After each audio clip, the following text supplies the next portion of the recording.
Sean todos bienvenidos. El día de hoy en este video hablaremos acerca de los ensayos de compactación. El contenido que veremos en este video está compuesto por la introducción, objetivos, características, recomendaciones, ejemplos,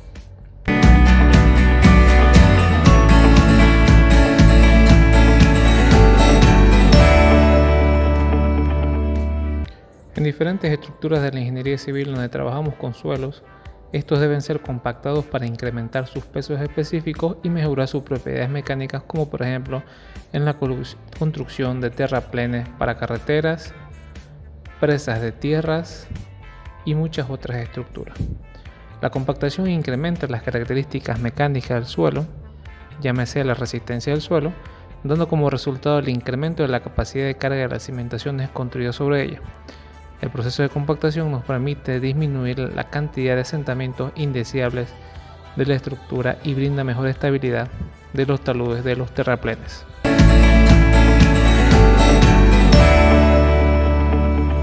El principal objetivo de una compactación es obtener un suelo de tal manera estructurado que posea y mantenga un comportamiento mecánico adecuado a través de toda la vida útil de la obra. En el caso de las vías terrestres, existen tres de ellas cuya mayoría se busca prácticamente en todos los casos. Una de ellas es la deformabilidad, que implica la intención de disminuir la compresibilidad de los suelos e incrementar su estabilidad volumétrica, especialmente ante la absorción o pérdida de agua.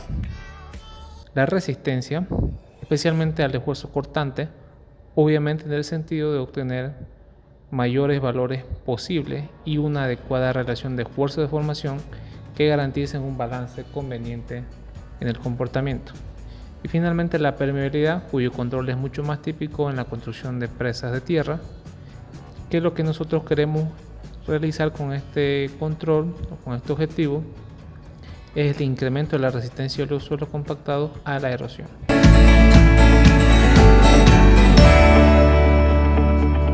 Si se agrega una cantidad pequeña de agua a un suelo que luego se compacta, el suelo tendrá un cierto peso específico. Si el contenido de humedad del mismo suelo se incrementa de manera gradual y la energía de compactación es la misma, el peso específico del suelo seco aumentará gradualmente. Esto se debe a que el agua actúa como un lubricante entre las partículas del suelo y bajo compactación ayuda a reacomodar las partículas sólidas en un estado más denso. El aumento en el peso específico seco con el incremento en el contenido de humedad para un suelo alcanzará un valor límite más allá del cual una adición adicional de agua al suelo resultará en una reducción de su peso específico. Al contenido de agua al que se obtiene el peso específico seco máximo se le refiere como contenido de humedad óptimo.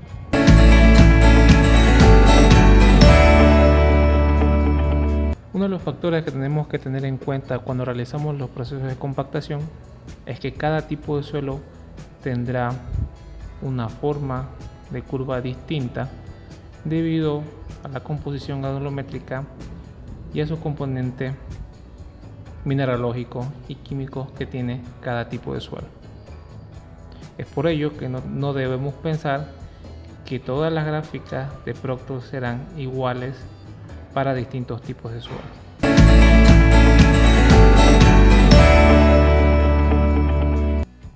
Otro efecto que podemos encontrar en el proceso de compactación es que en base al tipo de suelo podremos encontrar cuatro formas distintas de gráficas. Una de ellas es que el tipo A es una forma muy característica, muy general, encontrada en la mayoría de los suelos, y alguna de sus características es que por lo general se encuentran en suelos que tienen un límite líquido entre 30 y 70. La curva tipo B y tipo C son curvas de compactación que muy pocas veces se pueden apreciar y generalmente se encuentran o se pueden obtener en suelos que tienen un límite líquido menor a aproximadamente 30. Las curvas y no tiene un pico bien definido y se designa como tipo raro, se encuentran en suelo con límite líquido mayor a aproximadamente 70 y exhiben curvas de compactación de tipo C o D. Los suelos que producen curvas tipo C y D no son muy comunes.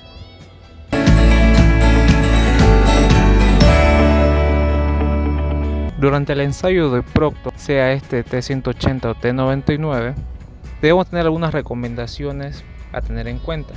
Una de estas recomendaciones es la de registrar la cantidad total de suelo seco con el que se cuenta antes de realizar nuestros ensayos. Otra cosa que debemos tener en cuenta, el material debe ser dividido en 5 partes iguales y que cada porción debe tener un peso seco entre 2.500 a 3.000 gramos. Cuando el material presente humedad, producto de la exposición al aire libre u otras razones, se deberá realizar los ajustes correspondientes de humedad para cada punto. Se debe tener cuidado al calcular la cantidad de agua para cada punto a realizarse. No se deberá reutilizar un suelo que provenga de un ensayo anterior o producto de un reciclaje. Para la determinación de humedad posterior al proceso de compactación, es aconsejable que se tome mínimo 2 a 3 muestras extraídas del centro del espécimen compactado. Tener un registro ordenado y claro de toda la información registrada. Antes de iniciar el proceso de compactación, se deberá pesar el material preparado, luego dividir en 5 partes o 3 partes iguales en peso. Si el proceso de compactación se realiza de manera manual, una persona deberá encargarse exclusivamente del manejo del martillo de compactación.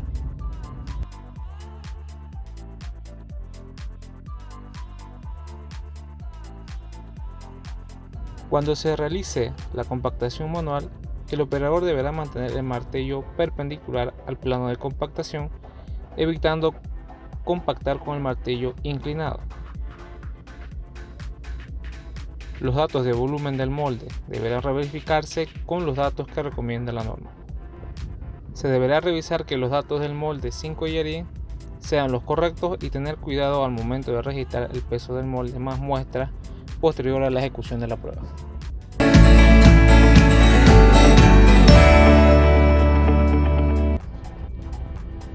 A continuación veremos algunos ejemplos que nos mostrarán los errores que se tienen cuando no se siguen las recomendaciones y los cuidados necesarios al momento de realizar los procesos de compactación.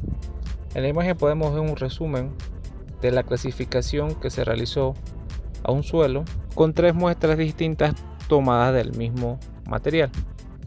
Como podemos ver en la imagen, tenemos los porcentajes de humedad, tenemos el resumen de los porcentajes que pasan por cada tamiz.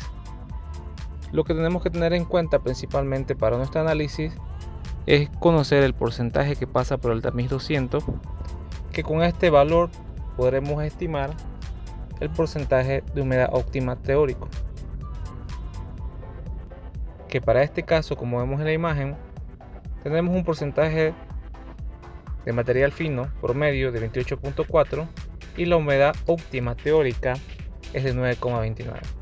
Se realizaron los ensayos correspondientes para la compactación de este material, que es un ensayo de compactación Proctor T180, en el cual, como podemos ver, tenemos las características de esta metodología. Podemos ver los valores del peso del molde y otras características que se deben de registrar durante el ensayo de compactación. Luego podemos observar la gráfica, que, como se darán cuenta, no tiene ninguna similitud con alguna de las curvas que vimos anteriormente en las definiciones. Esto se debe a que no se siguieron algunas recomendaciones para el proceso de compactación. Una de las cosas que no tuvieron cuidado para hacer el proceso de compactación es que cada muestra que se colocaba se la disponía de manera aleatoria. En otras palabras, cada capa que se colocó dentro del molde de compactación tenía un peso y por ende un volumen distinto, lo que produjo que la energía de compactación sea diferente para cada capa que se colocó en el molde y también que la energía de compactación total sea diferente en cada molde de compactación. Es por eso que debemos tener muy en cuenta, antes de realizar el proceso de compactación de un punto, dividir la cantidad total de material para ese punto en 5 partes para garantizar que el volumen o la masa por capa sean iguales y la energía de compactación les llegue por igual a todas las capas. Para corregir este error, se volvió a secar material que se encontraba en el depósito, se realizaron los procedimientos necesarios que indica la norma para realizar la preparación del material y se tomaron los cuidados necesarios y se corrigieron los errores de la anterior prueba.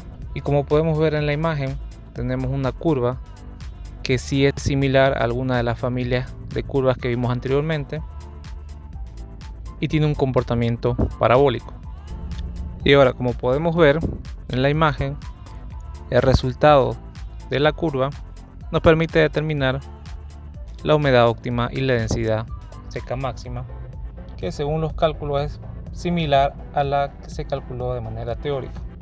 En el siguiente ejemplo vemos otro tipo de suelo en el cual podemos ver el resumen de la clasificación.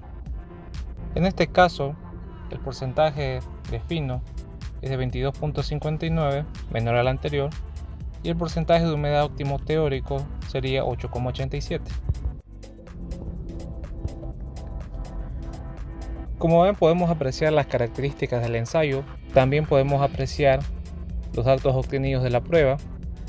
Bien, ahora el problema que se tiene en esta prueba es que el error que se tuvo durante el ensayo son los siguientes. Uno de ellos, no se corrigió correctamente el porcentaje de humedad que tenía el material al momento de la prueba, y como se mencionó anteriormente en las recomendaciones, mencionábamos que por lo menos debemos tener 2 o 3 muestras para determinar la humedad por cada punto. En este caso estamos viendo nosotros los resultados de un punto de humedad. Con esos puntos que se han empleado, de los 2 que se han registrado por cada punto, podemos apreciar esa gráfica que, como ven, la gráfica tiene una deformación. La línea roja es una gráfica de tendencia que dependerá de los resultados que coloquemos, entonces ese valor no nos podemos referenciar. Lo que debemos tener en cuenta es la gráfica que vemos atrás, que como ven tiene una deformación.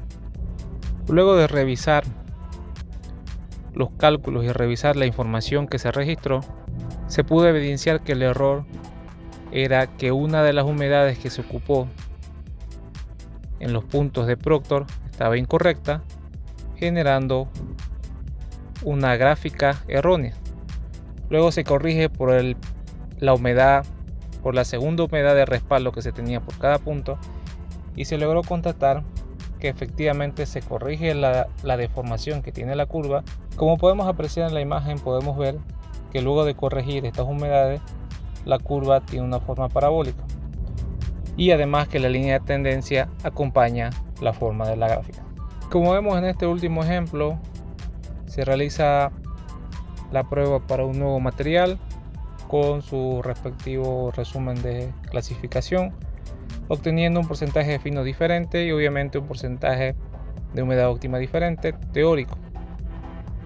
También podemos apreciar que podemos observar las características tanto del ensayo como los datos de la prueba de compactación.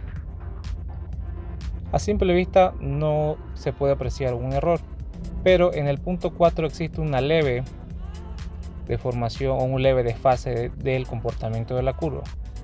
Esto es producto de que cuando se estaba realizando las preparaciones previas no se tomaron en cuenta el registro del peso total del material que iban a emplear para hacer los 5 puntos, generando que en uno de los puntos tenga una cantidad menor de material diferente a las demás.